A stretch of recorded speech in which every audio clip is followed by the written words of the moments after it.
Moi kaikki ja tervetuloa uuden videon pariin. Tosiaan mun tallialue alkaa jotenkin muuttua. Mä en enää halua, että täällä asuu nämä tallinomistajat ja niiden lapset, niin mä oon muuttanut tätä ja nyt mä voisin esitellä tämän nukkekodin. Täällä onkin tää varustehuone, jonka aika moni on jo nähnyt. Tää on ollut jo aika kauan tämmönen. Tuolla on kaikki tommoset ilmoitukset ja sitten täällä on loimet, rehut ja tommonen, jossa saa tehdä mössöä ja kaikkea ruokaa. Joo. Sitten tullaankin tänne kahvioon. Tää on pysynyt aika lailla samalla lailla. Ja tonne pitää nyt vielä laittaa noin kyltit, että mitä maksaa mikäkin ruoka. Ne kanssa tulee tässä lähipäivinä. Koska joo. Mä voisinkin tätä kylttiä tässä vähän näyttääkin. Eli tää tulee sitten tänne näin. Joo. Täällä on siis kaikki näiden hintoja ja näiden ruokien. Tää näyttää tosiaan tältä. Okei, sitten tää talo on leiri käytössä. Eli että mä pystyn kuvaamaan täälläkin leirejä, niin sille tarvitteekin tietenkin tilaa, että mä pystyn kuvaamaan niitä. Ja tää pieni huone on varustehuone nyt, niin sit tää piti muuttaa leirihuoneeksi. Mutta tosiaan täällä on leirihuoneen tämmönen keittiö, jossa sitten syödään kaikkea ruokaa. Ja tässä on tosiaan näitä ruokia esillä, aika moniakin. Ja tossa on esiin tommonen eloveena puurokkattaus ja nää. Sitten siirrytään tänne olohuoneeseen. Tänne sitten tulee varmaan jokut valvomaan, ettei nää ole ihan kaikki silleen, ettei täällä ole mitään kuka katsoo, että kaikki nukkuu, niin täällä sitten on ohjaaja. Sitten tietenkin täällä on sitten vessa.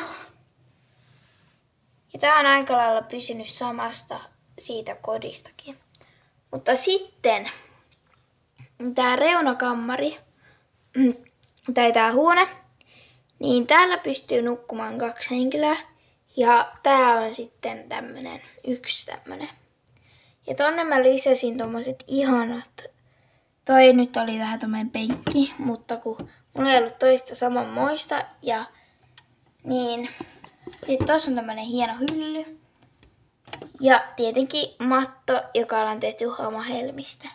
Ja verhot. Sitten siirrytään tänne lastenkammariin tai tänne toiseen leirihuoneeseen, jossa kanskin nukutaan. Eli tuolla on nyt tommoset hienot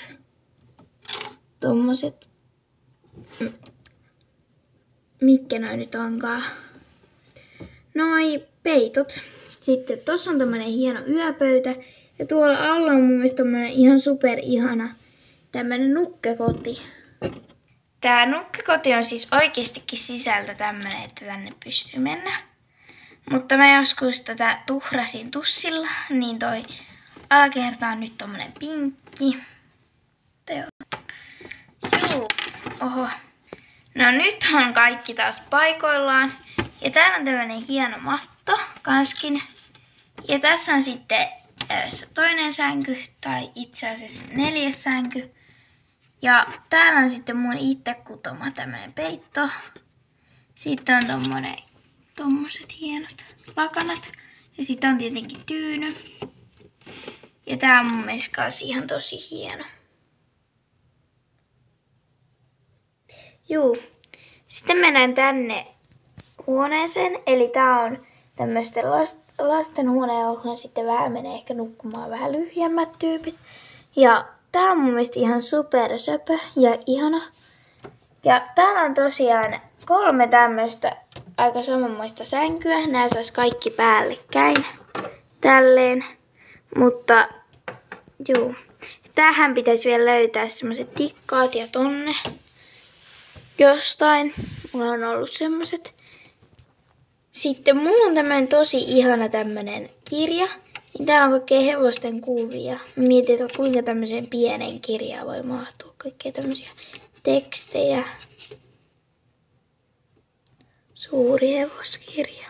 Tämä on varmaan oikeastikin olemassa tommoinen kirja. Mutta tää tosiaan näyttää tältä. Ja tuolla on tommoinen ihana nalle. Juu.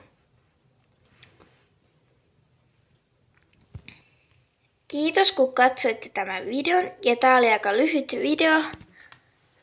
Mutta tämmönen tää on. Tästä tulee vielä tämmönen nopea kierros.